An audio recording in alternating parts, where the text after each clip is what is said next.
500 वर्षापूर्वीचं कोकण कसं होतं ते स्टॅच्यू त्या टाकून प्राचीन कोकण गाडी पार्किंग लावूया आणि जाऊया. किती आहे तिकीट? 40 रुपये तिकीट आहे प्रत्येकी. 3 वर्षापासून पुढे सगळ्यांसाठी सेम तिकीट आहे. आणि तुम्ही तुमच्या मोबाईलने किंवा कॅमेराने जर आतमध्ये फोटो काढणार असाल तर एका मोबाईलचं परमिशन तिकीट 20 रुपये आहे. एका मोबाईलने तुम्ही कितीही फोटो काढू शकता. आतमध्ये 500 वर्षापूर्वीचं कोकण कसं होतं ते स्टॅच्यू स्वरूपामध्ये बनवलं आहे. आणि शंखांचं प्रदर्शन आहे. सोबत आमचा गाईड असतो माहिती सांगण्यासाठी. गाईड आमचा फ्री आहे. गाईडचा कोणता चार्ज नाहीये. किती भारी बनवलं नाही? हे पाडू नका आता नीट पकडा. साइडला जा आतमध्ये वेटिंग आहे थोडीशी.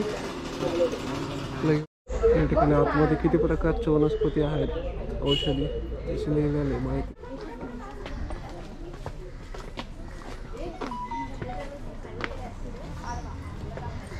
डेव्हलपमेंट अँड रिसर्च सेंटर ही आमची संस्था आहे आणि या ठिकाणी आम्ही पर्यटनातून रोजगार निर्मिती हा विषय घेऊन येथे काम करत आहोत. आपली संस्कृती ही निसर्गातून फुललेली आहे. पूर्वजांनी विविध वनस्पती आणि प्राणी यांना देवत्व बहाल करून त्यांच्याविषयी कृतज्ञता व्यक्त केली. पूर्वी प्रत्येक गावात राखीव जंगल असे, त्याला देवराई असे म्हणत.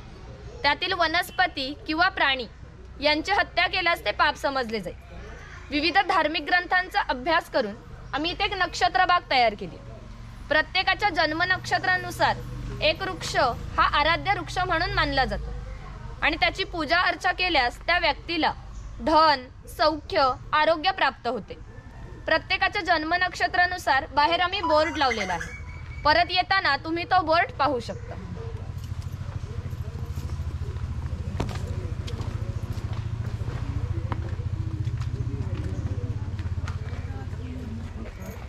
हा पिंपळपार आहे. आम्ही कोकणी माणसं वड पिंपळ यांना पवित्र मानतो. तसेच त्यांना दीर्घायुष्याची प्रतीकही मानलेली आहे. त्याला पिंपळपार या कारणाने म्हणतात कारण त्याच्या भोवती जो दगडी कट्टा बांधलेला आहे याला कोकणी भाषेमध्ये पार असे म्हणतात. हा पार सुमारे 400 वर्षापूर्वी बांधलेला आहे. जेव्हा हा पार बांधला गेला तेव्हा इथे पिंपळाचे रोप लावण्यात आले होते. म्हणजे हा पिंपळ सुद्धा 400 वर्षापूर्वीचा जुना आहे.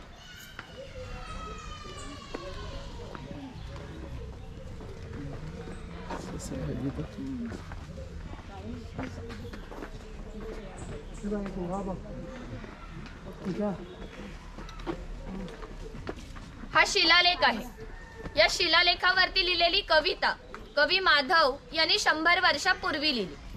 चिपळूण येथे झालेल्या पहिल्या कोकण मराठी साहित्य संमेलनामध्ये या कवितेला कोकणाची प्रातिनिधिक कविता म्हणून स्वीकारण्यात आली. या कवितेमध्ये कवीने कोकणच्या निसर्ग सौंदर्याचे सुंदर वर्णन केले आहे. हिरवे तळ कोकण, सह्याद्रीच्या तळी शोभते हिरवे तळ कोकण. आणि गुहेच्या पलीकडे आहे 500 वर्षापूर्वीचा भूतकाळ. इथून पुढे आपण पाहणार आहोत की 500 वर्षापूर्वीची कोकणी माणसं कशी राहत होती, त्यांची समाज रचना, ग्राम रचना, खाद्य संस्कृती, परंपरा कशा होत्या. गुहेतून येताना सर्वांनी वाकून या.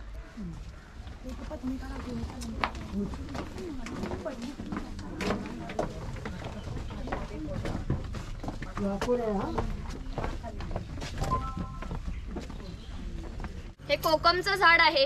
याला जी फळे येतात यापासून कोकम सरबत किंवा कोकम आगळ तयार केले जाते. त्याच्या बियांपासून तेल तयार केले जाते. तसेच त्याचा उपयोग कैलाश जीवन क्रीम मध्येही केला जातो आणि त्याच्या फळाच्या सालीपासून आमसूल तयार केलं जातं.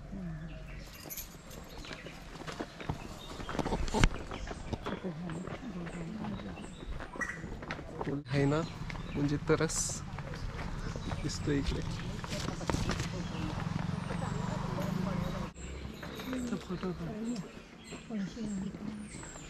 हे आहेत भगवान परशुराम. आपल्या पुराणामध्ये असा उल्लेख केलेला आहे की हजारो वर्षापूर्वी भगवान परशुराम होऊन गेले. त्यांनी संपूर्ण पृथ्वी जिंकून घेतली आणि जिंकून घेतलेली सर्व पृथ्वी त्यांनी दान केली. आणि दान केलेली कोणतीही गोष्ट आपण स्वतःसाठी वापरत नाही, परंतु त्यांना राहण्यासाठी भूमी आवश्यक होती. आपण ज्या ठिकाणी उभे आहोत त्या ठिकाणी हजारो वर्षापूर्वी समुद्र होता.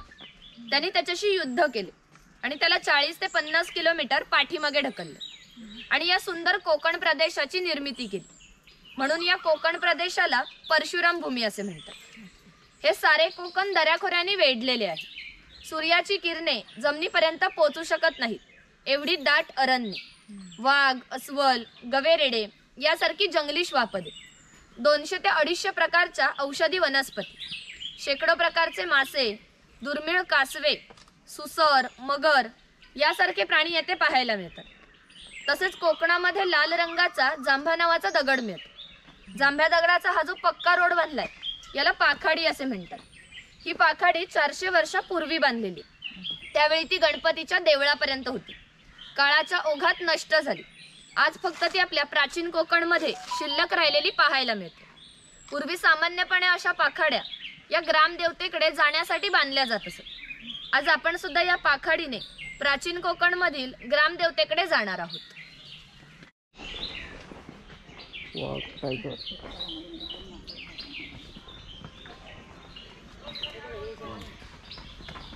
चिरफळा.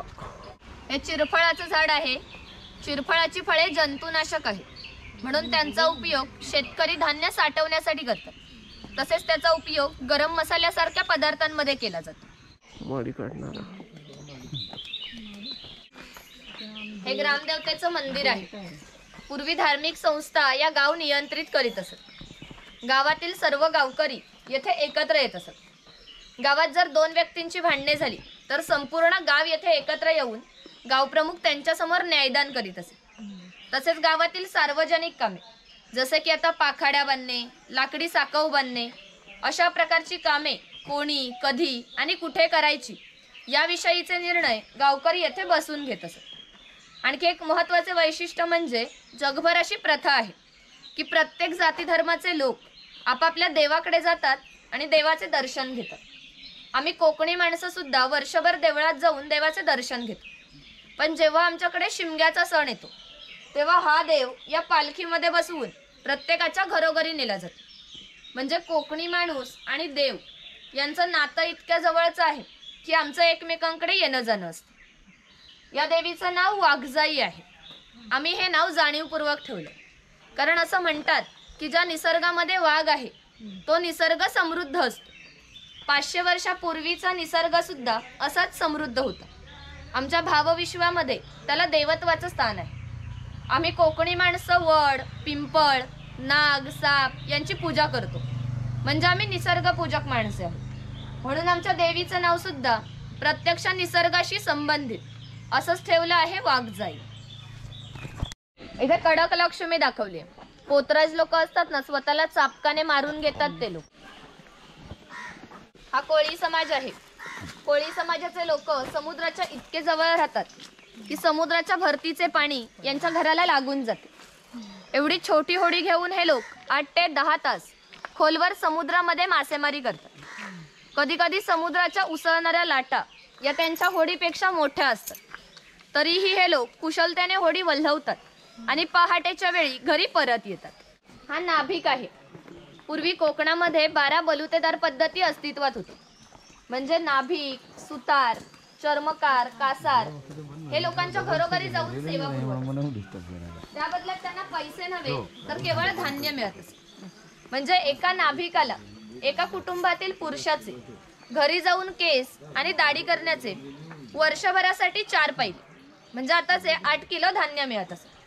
आणि एवढ्या अल्प मोबदल्यामध्ये हे लोक समाजाची सेवा करत असत. या नाभिकाविषयी आणखी थोडं मजेशीर वर्णन आमच्या लोकसाहित्यामध्ये आढळतं. असं म्हणतात की गावातील प्रत्येक गोष्ट ही या नाभिकाला माहीत असते आणि या नाभिकाला माहीत असलेली गोष्ट ही गावभर होते. आता तुम्ही आलात, ही गोष्ट ज्या अर्थी आमच्या नाभिकाला समजली त्या अर्थी ती आमच्या संपूर्ण गावाला समजली. आमचं सगळं गाव तुमच्या स्वागतासाठी उत्सुक आहे. प्रथेप्रमाणे आपण आधी खोतांच्या घरी जाऊ, मग गावामध्ये फेरफटका मारू.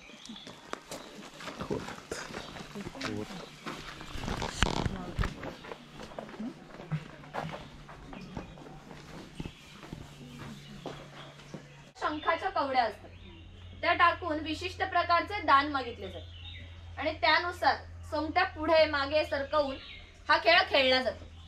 खेळणारे जर कसबी असतील तर हा खेळ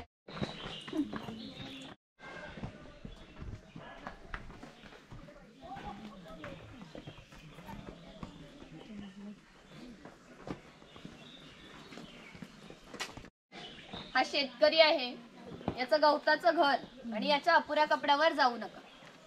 हा आमच्या गावातील एक महत्वाचा उत्पादक घटक होता. हा एकमेव धान्याचं उत्पादन करीत असे आणि गावातील 12 बलुतेदार, राजा, खोत यांना धान्य पुरवण्याचे महत्वाचे काम हा करीत असे. म्हणजे ग्रामीण अर्थव्यवस्थेचा पायाभूत घटक हा आमचा शेतकरी होता. पूर्वी त्याचं घर जसं असायचं अगदी तसंच घर आम्ही इथे उभारले. ही जी समोर पेटलेली चूल दिसते हिला कोकणी भाषेमध्ये पिरसा असे म्हणतात. ही सतत पेटती ठेवली जायची, कारण पूर्वी लायटर किंवा माचीस नव्हते. शेतकऱ्याच्या बायकोला जेव्हा स्वयंपाक करायचा असेल तेव्हा ती इथले 2-3 निखारे घेऊन स्वयंपाकघरातील चूल पेटवीत असे. हा विस्तव जर विजला तर घरात 2 गारगोट्या ठेवलेल्या असत, त्या एकमेकावरती घासून विस्तव करावा लागत असे. ही शेतकऱ्याची बायको आहे, ती शेतकऱ्याची मुलगी आहे. हा पाळणा शेतकऱ्याच्या घरात कायमस्वरूपी टांगून ठेवलेला, कारण आमच्या शेतकऱ्याच्या घरी दरवर्षी पाळणा हलत असे. म्हणजे प्रत्येक शेतकऱ्याला 8 ते 10 मुले असत. हा कुंभार आहे, गावातील मातीशी संबंधित सर्व कामे हा कुंभार करीत असे.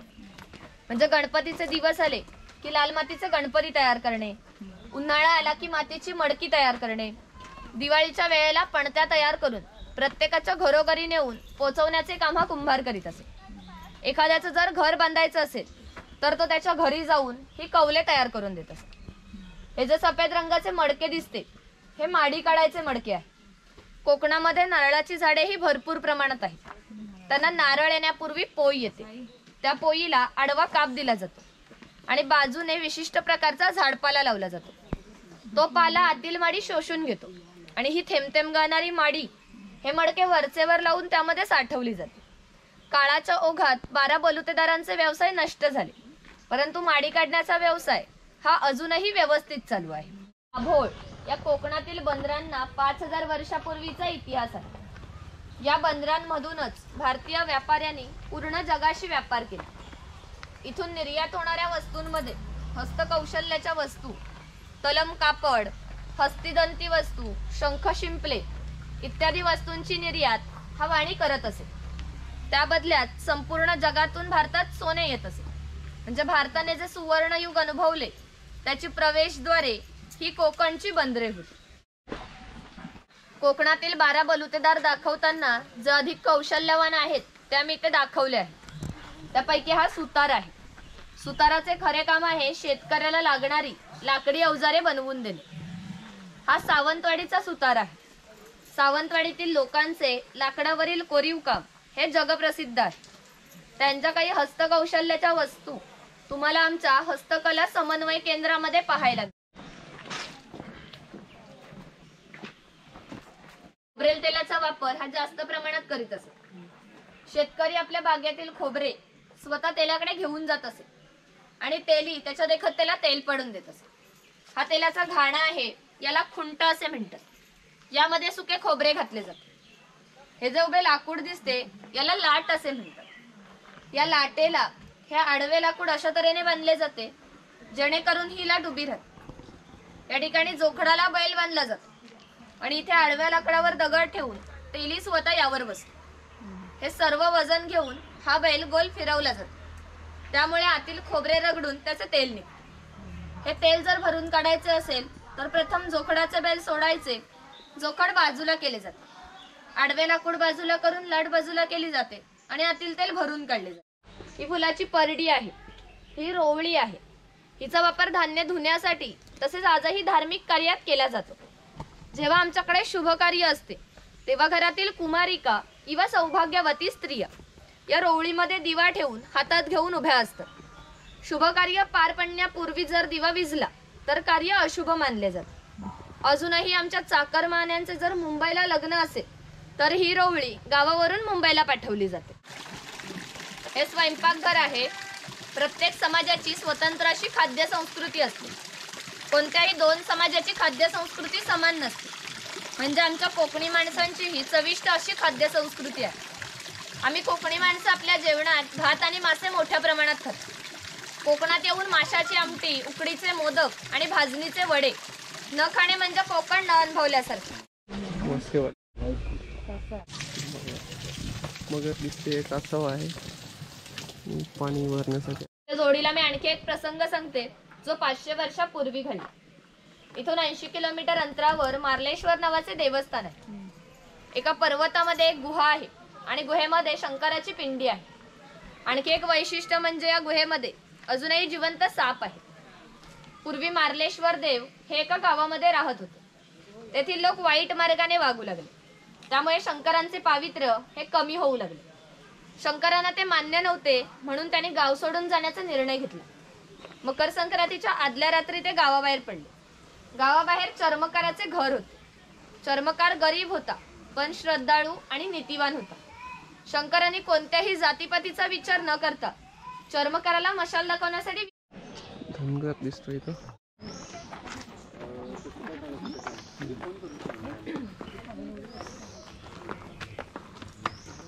छोटे तुकडे केले जातात. ते तुकडे पहिल्या 4 मडक्यामध्ये पाण्यासोबत उकळवले जातात. जो लाल रंगाचा पाक तयार होतो तो 5व्या मडक्यामध्ये पुन्हा विशिष्ट तापमानामध्ये उकळवला जातो. तो पाक सावलीमध्ये सुकत घालून त्याच्या छोट्या छोट्या वड्या पाडल्या जातात. कात तयार होण्याच्या प्रक्रियेला साधारणतः 3 ते 4 महिने लागतात. त्यानंतर इथं दुकान आहे छोटंसं. विविध इथले पदार्थ आपण घेऊ शकता.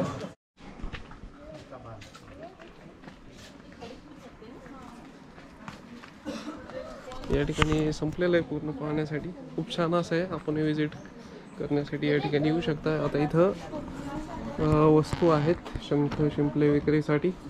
ते पण आपण खरेदी करू शकता. या ठिकाणी आपण इथून आता बाहेर निघालो आहे. गाडी बसालो. पार्किंग पण या ठिकाणी जवळच आहे. इथं पाहू शकता.